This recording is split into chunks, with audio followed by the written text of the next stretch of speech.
And I'm saying to myself, does he think he could kick my ass or something? He probably did. He probably did.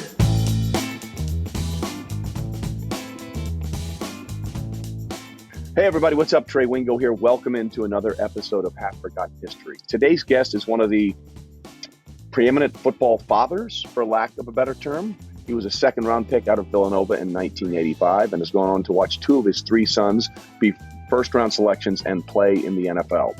I'm talking about the Hall of Famer, Howie Long. But to get to where Howie Long is now, to where he started, is an unbelievable story. Hope you enjoyed the episode. The Hall of Famer, Howie Long. So I'm just curious, like, as your life has unfolded the way it has, what would you say to a young Howie Matthew Moses Long as a townie about how his life might unfold? Oh, God. I've thought hard a number of times about could I do it all over again with all the forks in the road and all the obstacles and, moving from one house to another house, not playing football till my sophomore year in high school after the busing riots hit in Boston. And I don't know that I could do it all over again. And to try to explain this to that guy, no way. I mean, you got to remember, I go back as early as, and I say early, it's a long time ago, 1981. I'm making $38,000 in the NFL. Yeah. My check's $1,007 after taxes. I'm driving a used Coupe de Ville. I'm in Oakland. You couldn't even explain it to him, let alone the kid from Charleston. Yeah. So I don't know that I could. I would need someone there to kind of explain it to both of us. Yeah, and when I say town and you say Charlestown, for people that don't know, you grew up sort of in the neighborhood depicted in Good Will Hunting. I mean, that was sort of the area of Boston that you were from. More the movie The Town. The Town, yeah. Yeah, The Town was, I think, based on a book from the 60s, but set in present day. Yeah. And that would have been, at that time, what year was that? I can't remember what year that was, but they nailed it. They really did. When they go into the one in the projects and go into the one knock in the one door, and they were wearing hockey masks and they jacked somebody up who did something to a girl. And, that was literally 500 feet from my house. So, yeah, we grew up there, and it's a great place to be from. I think it builds a lot of character and makes the rest of life seem easy. Yeah. How would you describe your sort of formative years? We played in the street. I grew up, I was on Albion Place. It was maybe 100 yards from the L train, and it was a dead end street. And my grandmother worked, across Rutherford Avenue. I could see it right from our street at Hood's Milk, and my Uncle George worked there, and everyone else worked in the projects, either in South Boston or a number of units around the city. My uncle was a cop in the North End, my Uncle John. Irish Catholic kind of family. Never played organized sports growing up. Everything was done in the street. It was, whether it was Bunker Hill, elementary school, playground, or, Eden Street Park, or wherever, you played ball hockey, football, basketball, baseball, you name it. It was all done in the street. And while this was all going on as a young guy, not a particularly tough kid, just a, nice kid. Grew up in a few different homes. Dad left home for a period of time when I was probably, I want to say 10. And at one point was homeless on Main Street downtown. And I had the good fortune of having my grandmother, who was the kind of matriarch of the family, classic Irish Catholic with the statue of Mother Mary behind the bed with the rosary beads on the bedpost, and really heavy Catholic. And I had 4 uncles who all in some way played a big part in raising me. I lived with my Uncle Mike, my Aunt Edie, and my grandmother. Then the busing riots hit, and then I moved out to Milford. My uncle Billy was the first relative to move out of the city. He still worked in the city, drove a Maverick with a basketball-sized hole in the floor on the passenger side, and drove from Milford, which is an hour drive, into Boston. Snow, rain, you name it, with a hole in the floor. Had 2 kids, 2 adopted kids, and him and my aunt Ada took me in. And when I say we were strapped, and you got to make ends meet, and he did it. I don't know how he did it. Thinking about it now, the older I get, the more perspective I get, and the more I appreciate the sacrifice that he made taking in a troubled 13-year-old. But that was where the first kind of fork in the road came. And Dick Corbin, who ended up coaching at Harvard, I think for about 15, 20 years, God rest his soul, he's passed away, saw me walking down the hallway, and I was a tall, gangly kid, and asked me if I wanted to play football. I didn't even know how to put football gear on. And we had a really good program and a good team, and had a few guys that ended up either playing in or getting a cup of coffee, and whether it was the NFL or Canadian Football League or or the USFL at that time, and had the good fortune of being a part of that. And it was the first time being part of a team and realizing that there could potentially be more. And got 2 scholarships. One was to Boston College. Mike Mayock was my host on my trip, and I think Freddie Schmerlis was involved in that trip. It's all Fred Schmerlis. There's a name. There's a name from the past for people that know old time Buffalo Bills. Fred Schmerlis was the College. Guy. Yeah, absolutely. They had just beat that year. They had just beat Texas. Was the number 1 team in the country, and they beat Texas. They had really good team, and Freddie was on that team, and Mike Mayock was on that team. And I'm 16 years old. You gotta remember, I graduated at 17. I played my freshman year and started at Villanova as a 17-year-old.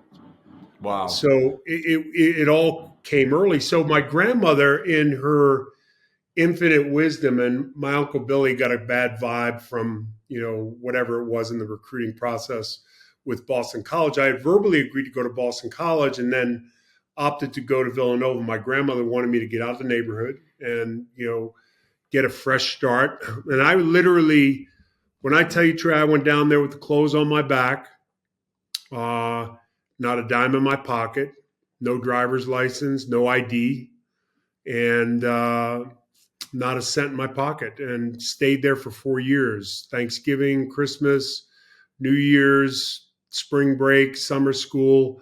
I was there for 4 years, and that was the next fork in the road, and so many people impact you, whether it's Dick Corbin at, Milford High School, and, some of the players that I played with, Pat Cornelius and, Waxy, and, good people. And then going down to Villanova, Bob Capone, and so many lifelong friends you make from Philadelphia.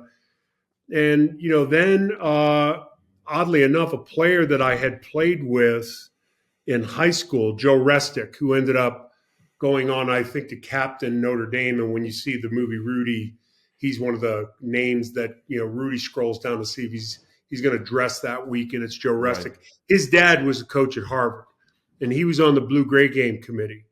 And the Blue-Gray Game had a player that got hurt, and they needed a replacement. And ironically enough, Jimmy Johnson was the head coach. And, Joe Restick Sr., the head coach of Harvard, got me into the Blue-Gray Game, and I ended up winning the MVP. And, the next thing you know, it's like one thing after another fork in the road. And then the then Oakland Raiders, who have made a number of stops since then, had a coach named Earl Leggett, who also brought up Michael Strahan and was, I think, the best defensive line coach ever in professional football, and took a bunch of guys like Greg Townsend, who'd never played defensive end, Sean Jones, who could barely get in the stance, wow.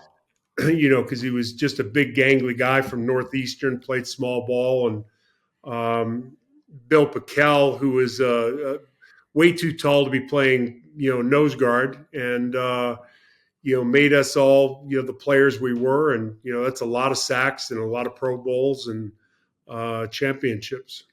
So before we get to the Raiders and all of this stuff, when did this 16-year-old in Villanova or 17-year-old starting in Villanova, when did it strike you? Because I think everybody has a moment, like whether it's in a practice, in a game, something the coach says to you. When did it hit you like, hey, this might work out for me?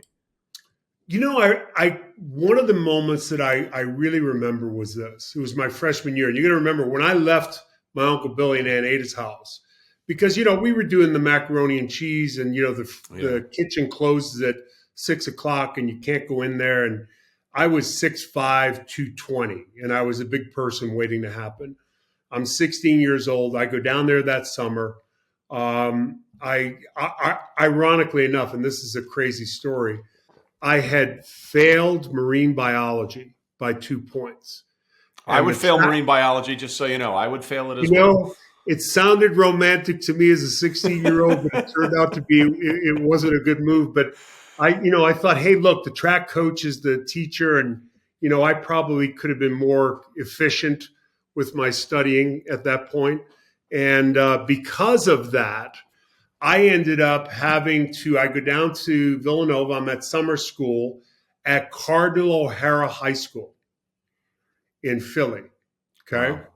So they would drop me there. The assistant O-line coach, Mike Danaher, would drop me there, and I'd have to thumb back like 7 miles, 8 miles back to his place.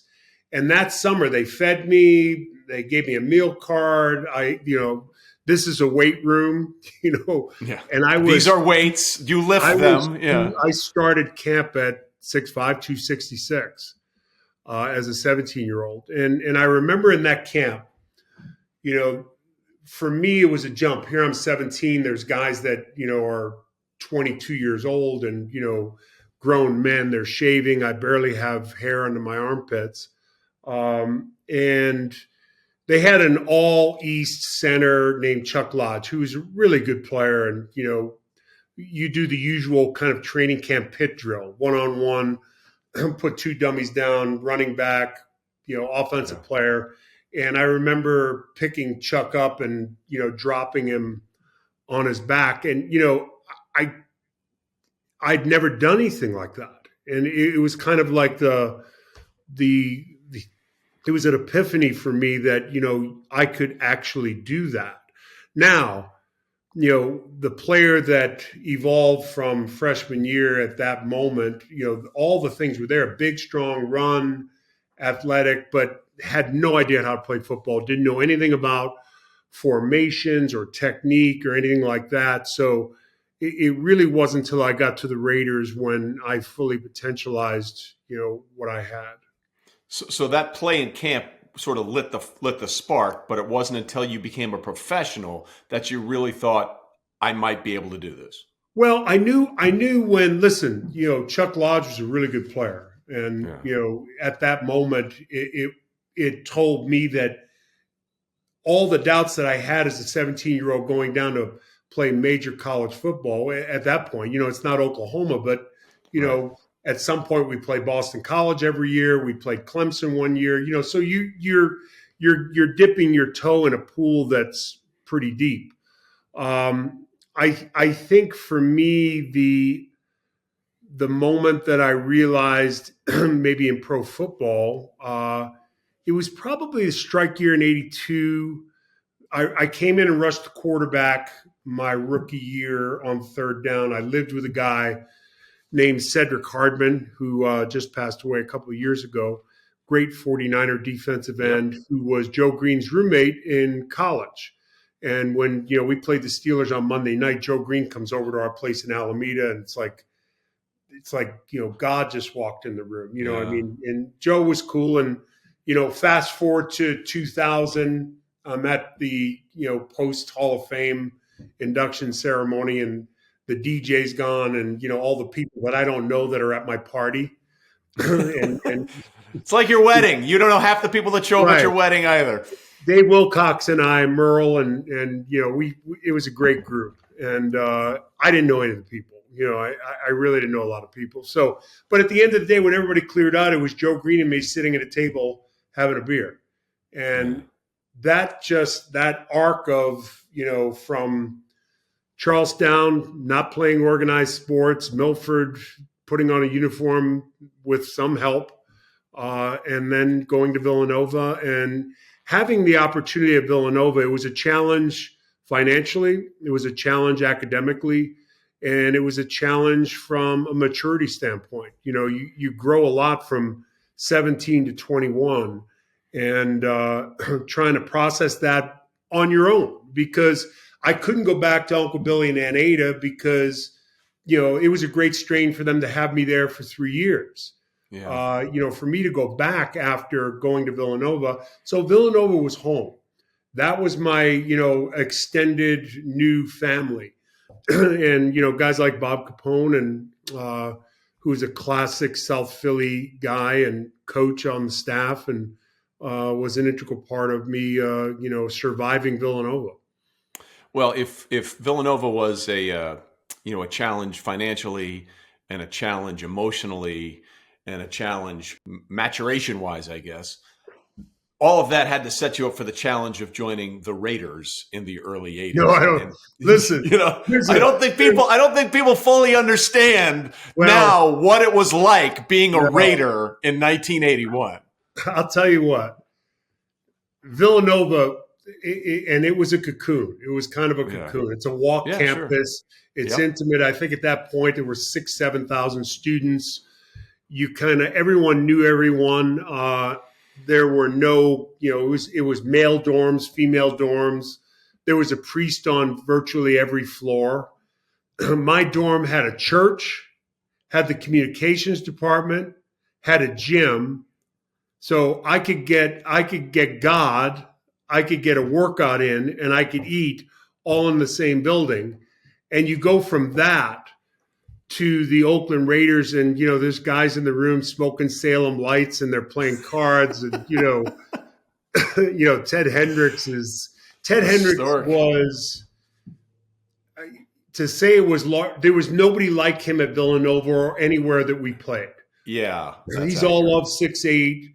He has a thirst for life. Would that be a kind of a way of? He enjoyed the entire selection. Let's put it that way. And Ted, by the way, was the smartest player I ever played with. Ted could walk in on a Monday morning, maybe a little hungover, and dissect every play that they're putting up in the team defensive meeting room. And in the game, he'd say to me, "Howie, here they come, 14 Bill Jokero." And sure enough, 14 Bill Jokero's coming. For those that don't know, real quick, Ted Hendricks was a nickname guy, just an incredible athlete. His nickname was the Mad Stork. He talks about his rings. He calls them his Super Bowl rings. He calls them his babies. I mean, he was in many ways the epitome of what it meant to be a Raider in that time frame. He was. And there are a lot of characters: John Matuzak, Lyle Alzado, Lester Hayes, Matt Millen. When I got there, Art Shell was there. Gene Upshaw was there. Mark Van Egan, Cliff Branch, Fred Belitnikoff's on the staff. Jim Otto's. Did you cross with Van McElroy as well? He was there? Yeah, Van. Right? Yeah. Van was a favorite of our defensive line. We would at some days on like a Friday practice, we'd strip him down to his jockstrap and make him walk in. But we loved Van. Van was a tough player from Uvalde, Texas. God save those people down there, boy. What they've been through. Van went to Baylor when I was there, so that's why I had to sort of throw that in there. Baylor for me, coming from Villanova, I mean, my first trip south of like Maryland was the Blue-Gray game in Alabama. Yeah. And it's like, oh my God, this is Different. Baylor might as well have been France. I never would get there. Well, there is a Paris, Texas, not too far away, but trust me, they're not the same place. I know that. Texas is so big, they ran out of things to call it. There's a Paris, Texas. There's an Athens, Texas. There's a Rome, Texas. Like, you can get anything you want in Texas. They had to steal names from other places. It was so big. We should compare names of the places up in Montana. Montana's a big state too. It's and we get the same thing. Yeah. So for all the players that were sort of on the fringes, for lack of a better term, I think that there's a whole generation of people that don't know the Al Davis that you knew or the one that I knew growing up as a kid in the 70s and then watching, the football in the 80s. Like, there's this perception of Al that's out there for his latter days when things weren't great and, he was making some irrational decisions. And by the way, we'll all be there at some point. Correct. Exactly. Yeah. I think that's an unfair portrait of who the guy was for the majority of his time in the NFL. He was a wild man and an innovator and did not care what you thought of him as long as we got the job done. What's that phrase? Often imitated, never duplicated. Yeah. And he, first of all, brilliant. Yeah. Brilliant in so many ways, both from a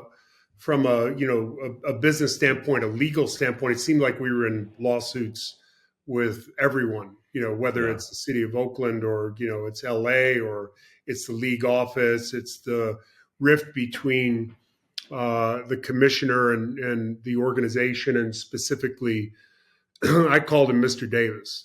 That's just maybe my background. But he was, as I mentioned, let's take the football part of it. Yeah. He knew everything that any coach on that staff knew. He knew everything about the offense, everything about the defense.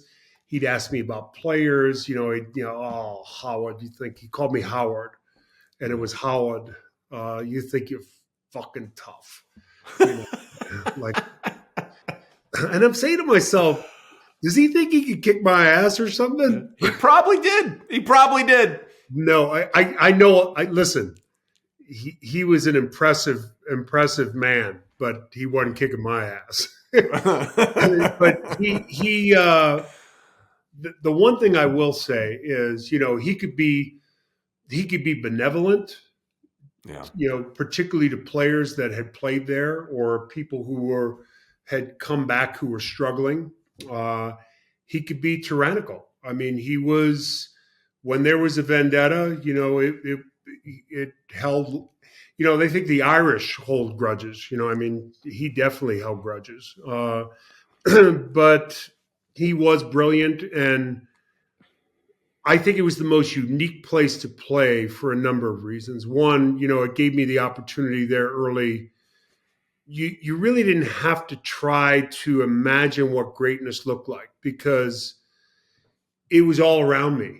As I mentioned, when you're going against Art Shell and Gene Upshaw every day and, Art ends up being, a position coach and then head coach and coaches me there. But, from when I was just turned 21, getting out there to Oakland, Gene Upshaw, Art Shell had a big impact on me.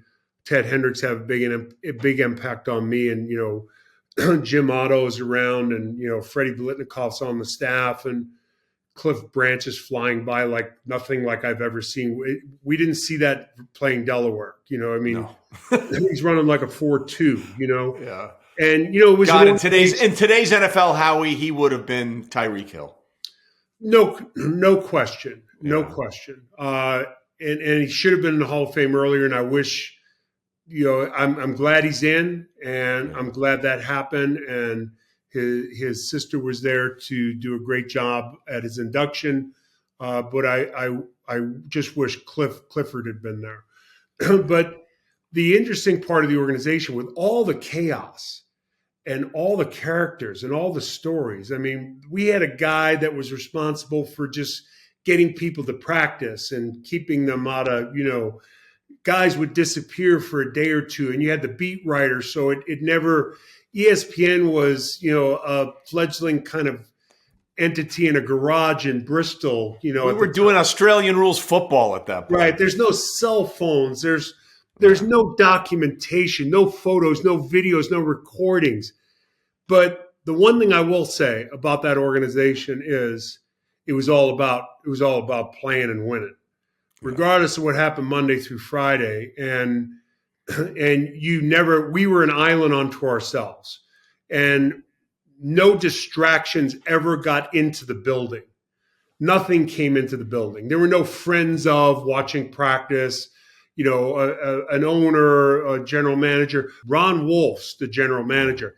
I don't know that he had that title, but Ron was the general manager. I just thought he was a nice guy upstairs. I didn't know what he did. I really had no idea until later on when I heard there was an Elway trade that Elway would have came to the Raiders. I'd go to the Bears. It was like a 3-4 team trade, and Ron said no, that wasn't going to happen. I would have traded me for John Elway. Right. But we never saw that part of it. We never saw all the distractions, the lawsuits, all of that stuff. I think, the only place I could see like that is probably New England. And, I've always been fascinated by them and fascinated by Bill, and having a son, having played there and won a Super Bowl there, it's exactly how I thought it would be. It really is. Well, listen, I don't think there's a story that sort of epitomizes how different things were back when you played as opposed to the way the NFL is branded as a business and an entertainment entity now than something that happened after a playoff game. So why don't we take our first break here? We'll come back with more half-forgotten history. I think I know this story. Oh, yeah. Yeah. Everyone needs to know this story.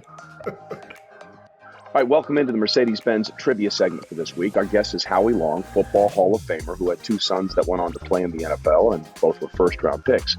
But Howie was a versatile athlete in high school. Besides football, he played soccer and basketball, but set records in another sport. Can you tell me what that sport was? We'll get to that after the break.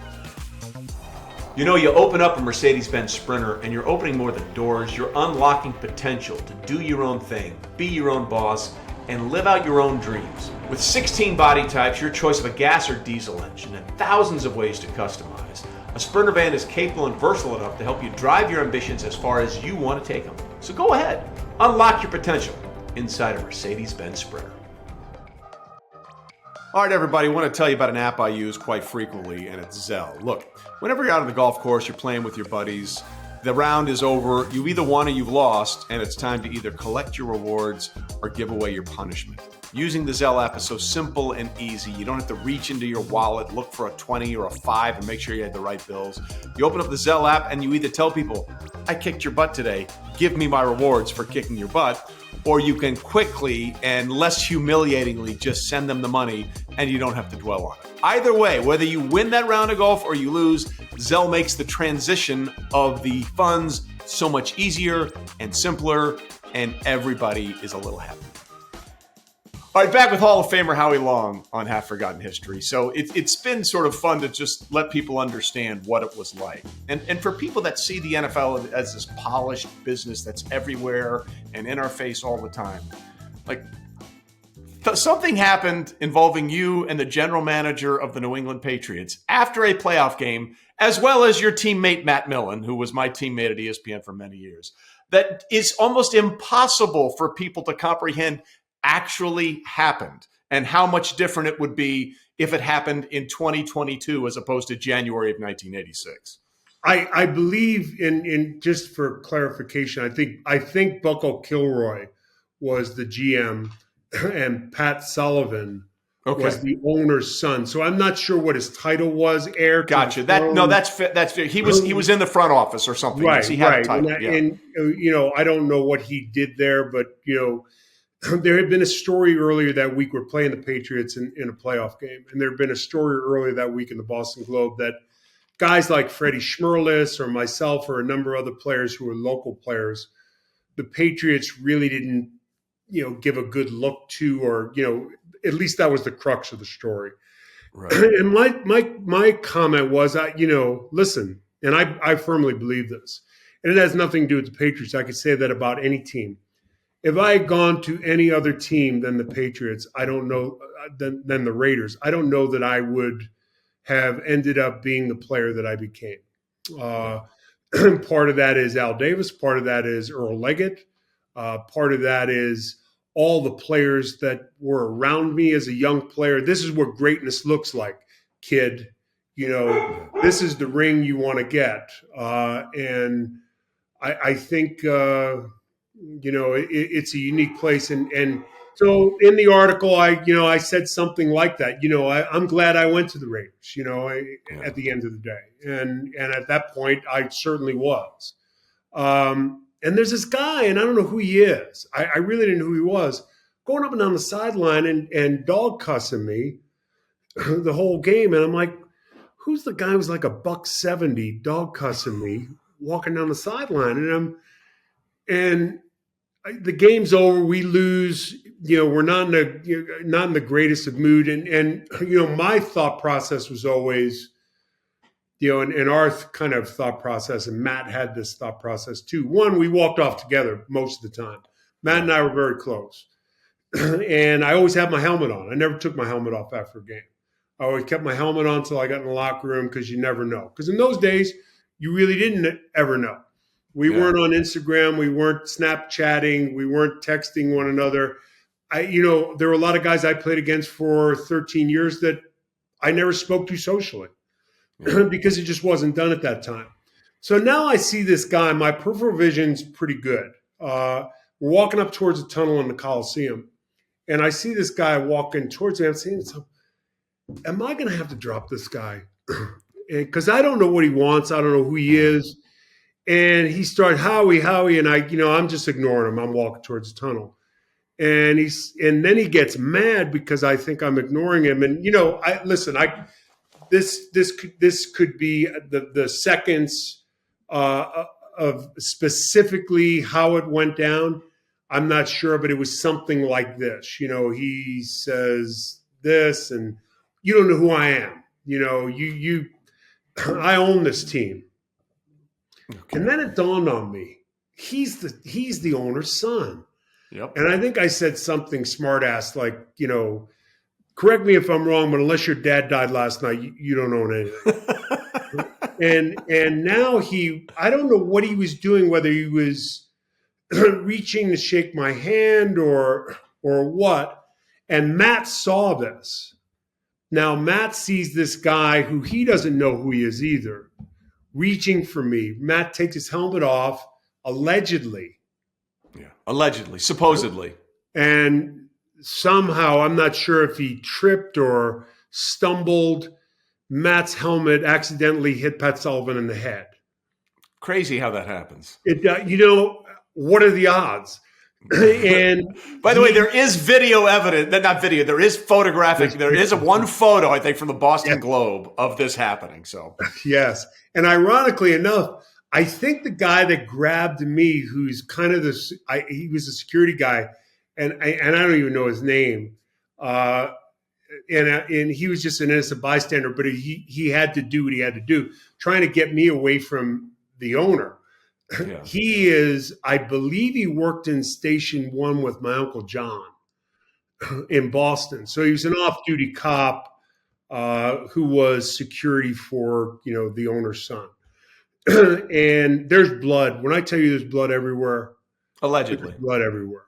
And it's a melee going up the tunnel and, the whole thing. And imagine if that happened today.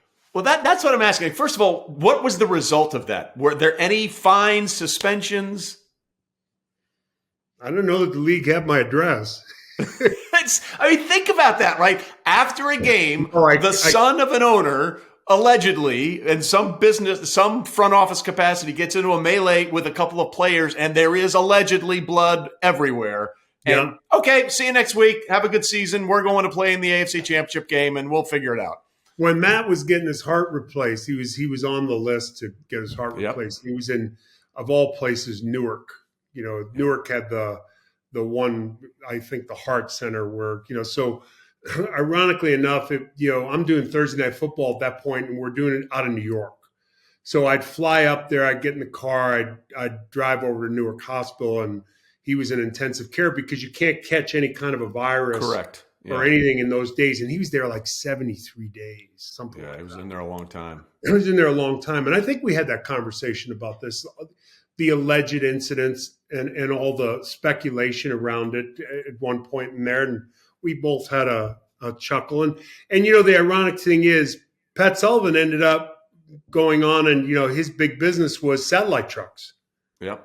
So he would always be at the stadium. And, I would, whenever we were at a game, I would invariably run into Pat Sullivan and I'd say, "Hey, Pat, how you doing?" And he'd say, "Hey, Howie." And, we kind of moved on. I think that was the norm back then.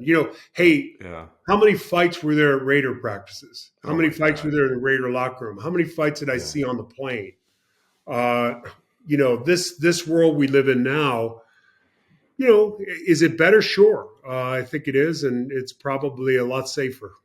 Yeah, probably because the eye in the sky is everywhere, not just watching players on the field. Now, that's the craziest story that I know of, okay, allegedly.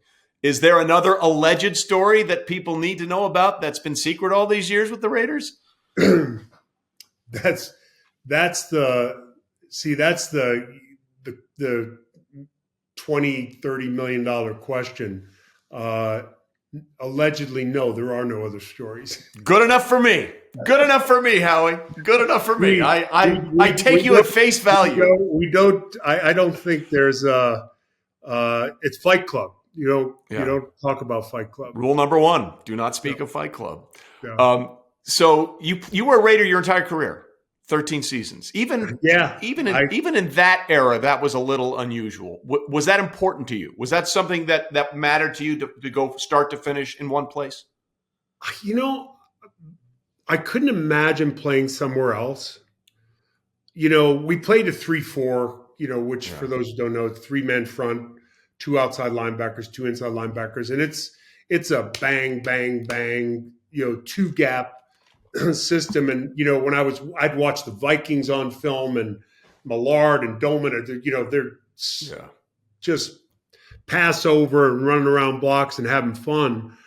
I thought about that, but I never thought about the possibility of going somewhere else. I know there were teams that had tried to acquire me, but according to Ron, that was never going to happen. Al, I was Al's pick, and to his credit, he saw something in me that, quite frankly, I didn't see.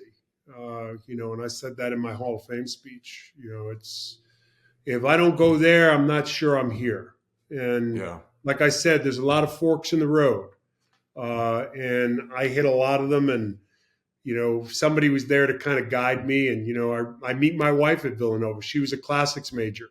I wasn't. Not a marine biology major either, if I'm not mistaken.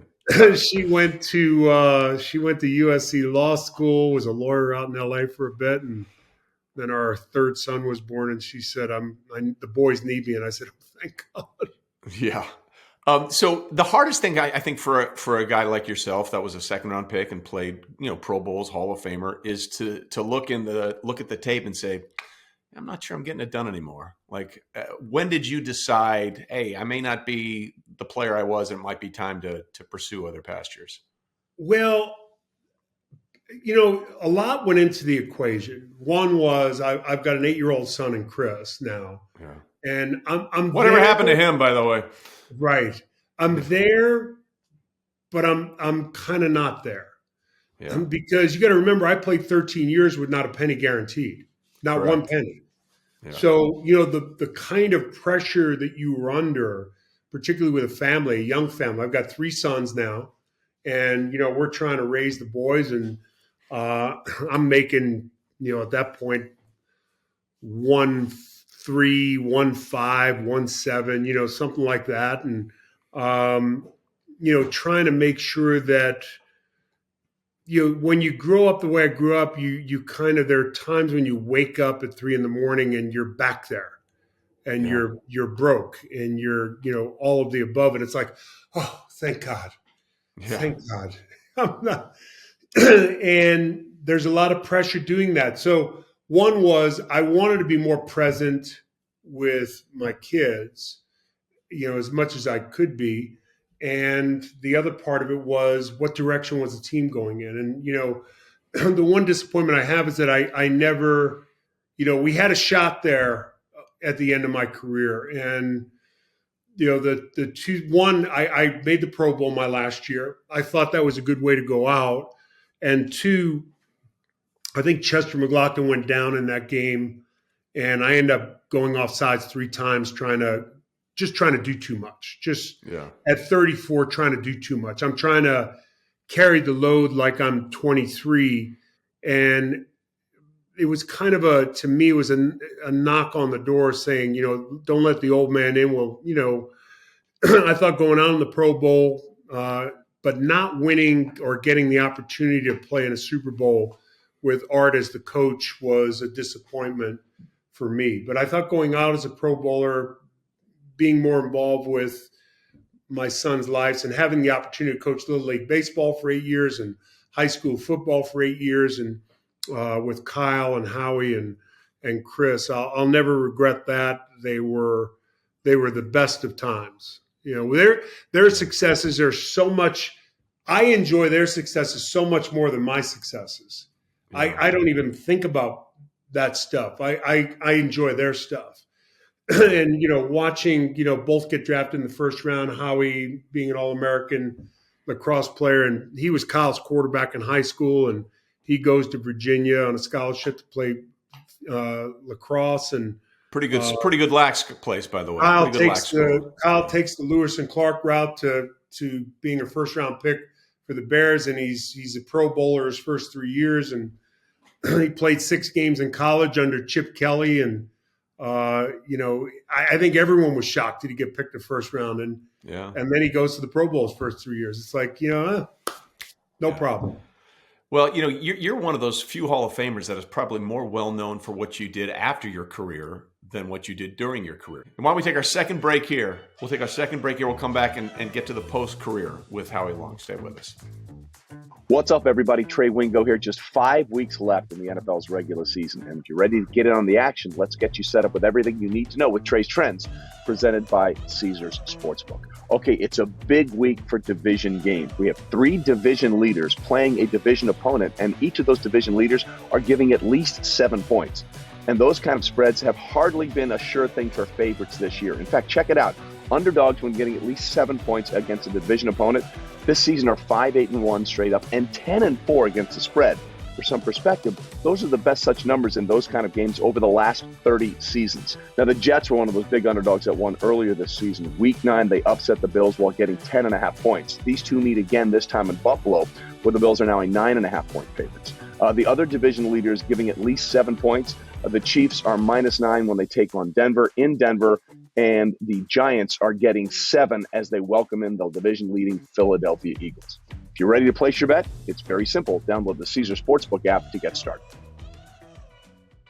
All right, welcome back to the Mercedes-Benz trivia segment. Before the break, we asked you, in what sport in high school did Howie Long actually set state records? It wasn't football, it wasn't basketball, and it wasn't soccer. It was the shot put. Howie could chuck it, as well as tackle a guy trying to chuck it. And now back to our segment and episode with Howie Long. All right, back with Howie Long here on Half Forgotten History. So how quickly did you decide, or did someone help you decide that, hey, I want to go into broadcasting and I want to be in entertainment and I want to do movies and all that kind of stuff? None of that really. I thought maybe there's a possibility something could pop up, but we made the decision we wanted to raise the boys somewhere other than LA. Not that there's anything wrong with LA, but I had something else in my mind, and so did my wife Diane. So we looked around the country during my last year, from Oregon to Cape Cod, and as south as North Carolina, and thought about it. And we looked at Montana. We have a home up there, but not a full-time home. And we made the decision to move, sold the house right after I retired. We lived in Palos Verdes, and beautiful. I sold the house and we moved on a Friday, and I got the job at Fox on a Monday. So now I'm commuting for 16, 17 years from from Virginia, driving up to Dulles, 2 hours, 2 hours and 10 minutes, trying to find a flight that works, and then coming back and trying to get the team stretched for high school football. And it was, I told Chris, I think I told Chris or Kyle, I said, I think I had like 1.3 in the bank after playing, and then the house got sold, and we used that money to buy another house for a lot less money. And I thought, if I just keep busy with our lifestyle, we're fine. Yeah. And then Fox got the rights to the CBS package, the NFC package from CBS. And David Hill, who, was the architect of building the Fox, what at that time was Fox Sport. It was a blank piece of paper, and right, there was nobody in the building. And David Hill, Ed Gorin, Scott Ackerson. It was a kind of a fresh approach to, this is what we're going to do with the pregame show. And you have to remember, at that time, nobody had done a pregame show for more than a half hour. Right. And people thought, what in God's name are you going to do in an hour? What are you going to have to talk about? And, you come to find out a 1 hour show goes by so quickly. Yeah. Then the Super Bowl's 5 hours, 6 hours. And you say, what are you going to do? What do you do? You have so much, there's so much there. A wealth of knowledge that's really of no consequence to anyone other than football people.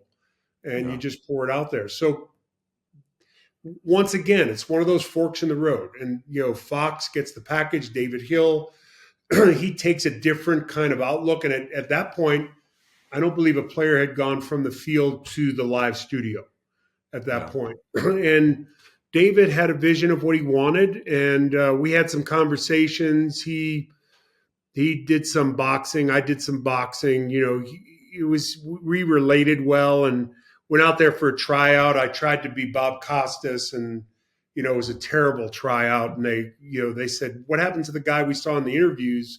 And I said, well, no one told me what to do. There was no, now they have programs for the players, and they can, work on being a broadcaster. This was show up. I've got a stack of papers. I've spoken to the commissioner. I've spoken to 14 coaches. I've done this, I've that. I've watched every film there is. And I'm giving you, it cover 3. They rotate the safety up. They're going to bring the slot corner, blah, blah, blah. And that's not what Fox wanted. Fox wanted to invite you into a family room with some guys having beers who you can relate to.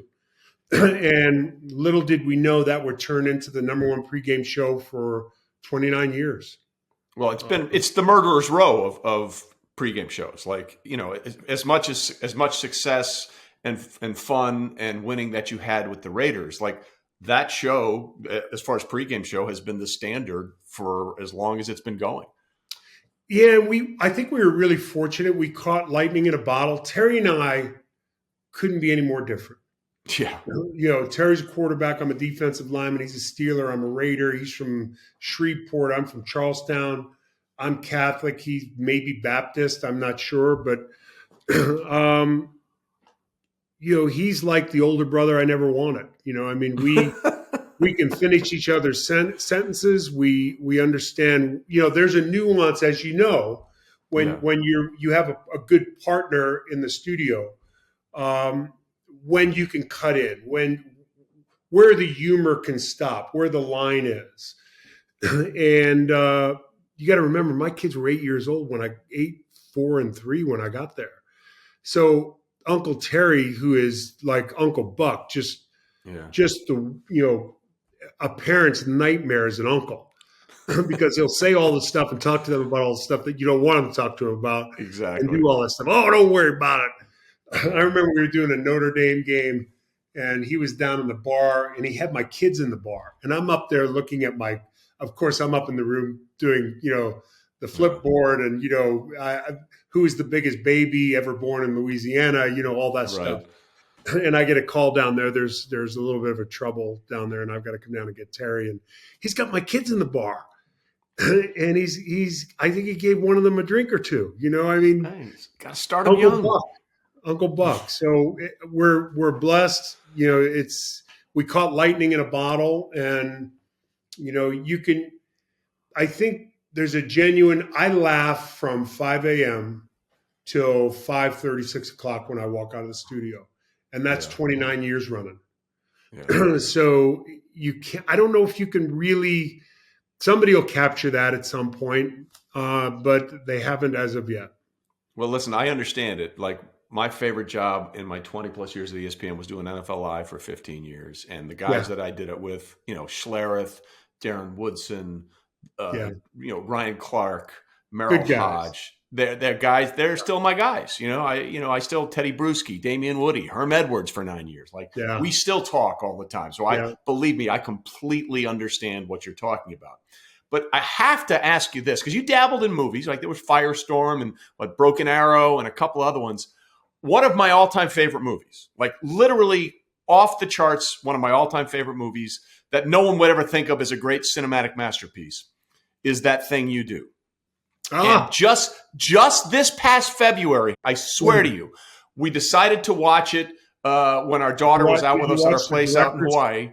We watched the director's cut. Yeah. And I see Howie Long is in That Thing You Do. I was blown away. That entire sort of story arc was cut out of the movie. I think Tom Hanks is a Raider fan. And I think probably that was 99% of the reason why I was even there for a cameo in the movie. And it was depicted to me as, there's no overt kind of reason to believe that Tom Hanks and I are boyfriend and boyfriend. Right. But you get that, you definitively get that impression. Absolutely. From the one scene. And I think it was a Disney film. And, maybe because it was a Disney film, it got dropped. Maybe because I was bad. I don't know. I never. Nah, you were good. I was like, there he is. I know that guy. I never had the opportunity to, talk to Tom about that. But it was fun to do. It was, when Tom Hanks calls you up and listen, I've had the opportunity to work with Kevin Costner, Kurt Russell, John Travolta, and Tom Hanks, and they're guys that if they're on, you're watching them. They're great, and they were great to work with. No, it blew me away because literally we own that movie. I've seen it 20 times, and I had never seen the director's cut. And lo and behold, boom, there's Howie Long. Yeah, guys everywhere. Are your movie days over? Like, is that still something that entertains you at all? Where it kind of ended for me, Broken Arrow was great. Got a call on that. It was a Fox movie, and John Woo was the director, and I was supposed to be there for 2 weeks. And we were up in Montana at the time, I remember, and I'm supposed to be there 2 weeks. I'm there a week. John Woo comes in my trailer, and he was just the sweetest guy you could imagine. Yeah. And I'm just there for the ride. I mean, listen, John Travolta it's the food's better, the budget's better, the hours are better. I remember one time we were driving down the road, supposedly trailing someone in a Humvee, and Hummers have those big kind of center, things where you could put a trash can on there. Yeah. And John turns to me, and I'm just showing up, I'm working, and whatever they ask me to do, I'm doing. And 2 weeks turns into 3 months, and John says to me, "How's your energy?" I said, "What is this a trick question? My energy's fine. I'm good." Yeah. He said, "You know what? I think we need some cookies." He goes on the walkie-talkie. "Hey, Bob. Howie's energy's a little low. He wants some cookies." So he was using you to get what he wanted. Whatever. John was a fun guy to work with, and they ended up sending the helicopter out because we're in the middle of nowhere in Montana. Yeah. We're dead center by Lewistown, which there's not a lot there. And a helicopter goes out and gets us a thing of cookies, and they put it in the thing, and we finished the scene. But really where it hit for me was Fox had preemption rights if I went on and did something else beyond Broken Arrow. So in other words, if somebody else came to me with a film, they had 5 days to exercise their option on putting me in another film. Yeah. So I think it was Disney came to me with a film, and it was a post-apocalyptic film, and it was a bigger budget. And so they ended up preempting me. Not only did they preempt me, but they had me do the movie in Canada during football season. Now the budget's 16 million versus what, I think Disney was somewhere around 30. Yeah. It's a script that's not finished, and we've got a first-time director in Dean Semler, who's a great, great man, and I think he won an Academy Award for cinematography with Dances with Wolves. Just a sweetheart of a guy. So I'm working 7 days a week for 3 months, and I've got 3 kids back in Virginia who are setting ramps up at the pool and riding their bikes off the ramps into the pool. And my wife is having me get on speakerphone because there's no FaceTime at that time. And, at some point they come to realize, we looked at the map. He's in Canada. The earliest he could get here would be tomorrow night. So he's no real threat to us right now. And they figured that out quickly. And I think if I had signed on to do another movie at that point, there would have been a moving van outside the house. And really it was, I missed so much at that point. And it's a lot of fun. It's a great profession. If you can get the work, great. But it's somewhat selfish. And for me as a dad with 3 kids, I'm so glad I was there and had the opportunity to be there for a lot of the moments. Yeah, look, on a much smaller level, my son, I didn't miss any of his games through high school, went on to play a couple of years at Georgetown in college, and I was very fortunate that my schedule allowed me to be there because I would have hated to miss any of those games. Yeah, it does. By. And then you realize, wow, they're adults, and what am I doing now? Like, what's the plan? My wife's been going to stadiums since 1977. Yeah, it's crazy. And, through college with Chris and Kyle and Howie, and then, Kyle gets drafted in the majors by Chicago, ends up going to Florida State. Things don't go well there. He goes out to JUCO, goes to Oregon. So every week she's on a plane to Oregon. Then she's catching Chris's game in St. Louis, or Kyle's not playing this week. He has a groin injury, and switch jerseys, get in the car, drive to St. Louis and get the kickoff. I don't know how she did it, but now we're empty nesters. Everyone's retired. Now we're just enjoying the grandkids. So with that in mind, we started this, and you've been generous with your time, and I don't want to take up too much more. You couldn't figure out how you got to where you are from being a townie, for lack of a better term.